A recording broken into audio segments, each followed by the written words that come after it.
गणनाथ सरस्वती रविशुक्र बृहस्पति पंचैतानि स्मरेन्नित्यं वेदवाणी प्रवर्तते। नमस्कार मित्रों, मैं पंडित विश्वास तिवारी अपने YouTube चैनल पर आप लोगों का बहुत बहुत स्वागत करता हूँ। आज हम लोग बात करेंगे अहोई अष्टमी के बारे में।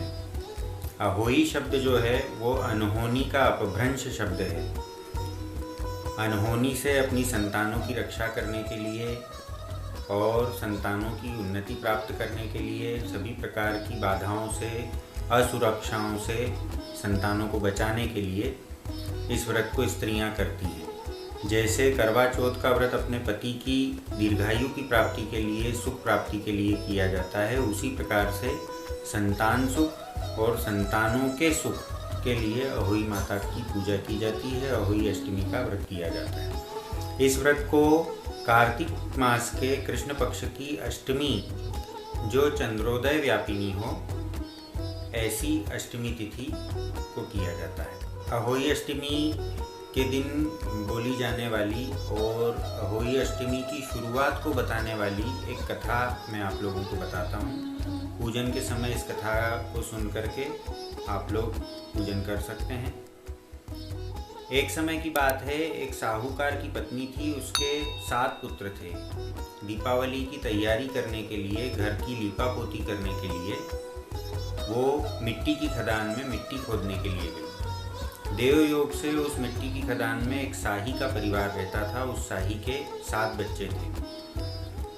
मिट्टी खोदने के कारण अनजाने में साहूकार की पत्नी के हाथों वो सारे बच्चे जो हैं वो मर गए। शाही बहुत दुखी, रोने लगी। साहूकार की पत्नी भी दुखी तो हुई, लेकिन कुछ कर नहीं सकती थी। अपने घर वापस आ गई। कुछ समय बाद में साहूकार की पत्नी के 7 पुत्रों में से एक पुत्र की मृत्यु हो गई। थोड़ा समय बीता, फिर दूसरे पुत्र की मृत्यु हो गई। फिर थोड़ा समय बीता, फिर तीसरे पुत्र की मृत्यु हो गई। इस प्रकार से एक एक करके वर्ष भर के अंदर साहूकार के 7 पुत्रों की मृत्यु हो गई। साहूकार की पत्नी बहुत दुखी रहने लगी।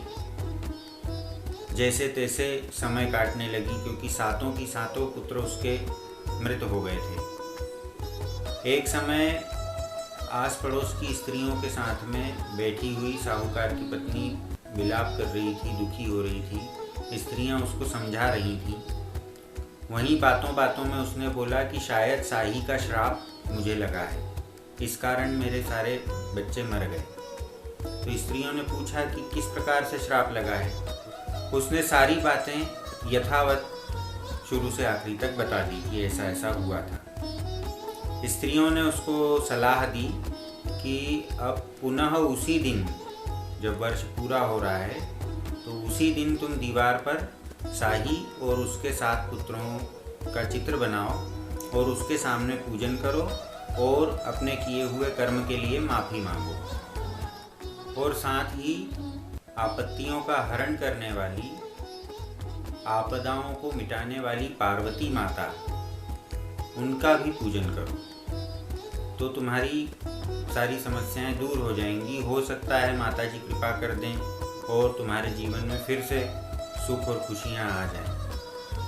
साहूकार की पत्नी को ये बात ठीक लगी। उसने अष्टमी वाले दिन, चूंकि ये घटना अष्टमी वाले दिन ही हुई थी, कार्तिक मास की कृष्ण पक्ष की अष्टमी वाले दिन ही उसके साथ ऐसी घटना हुई थी, इसलिए कार्तिक मास की कृष्ण पक्ष की अष्टमी, जो चंद्रोदय व्यापिनी थी, उसी दिन उसने इस प्रकार से, जैसे स्त्रियों ने बताया था, दीवार पर एक मंडल बनाया। उस मंडल में शाही और उसके 7 बच्चों का चित्र अंकित किया।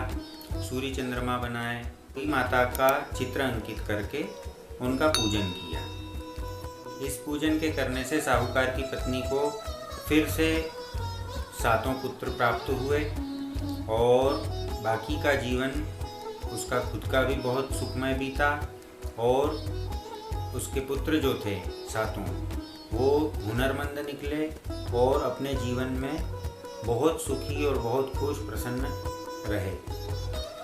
जिस प्रकार साहूकार की पत्नी को अहोई माता ने कृपा करी और उसको पुत्रों का सुख दिया, पुत्रों का जीवन बहुत अच्छा बिताया, उसी प्रकार इस कथा को सुनने वाले सभी लोगों को अहोई माता की कृपा प्राप्त हो।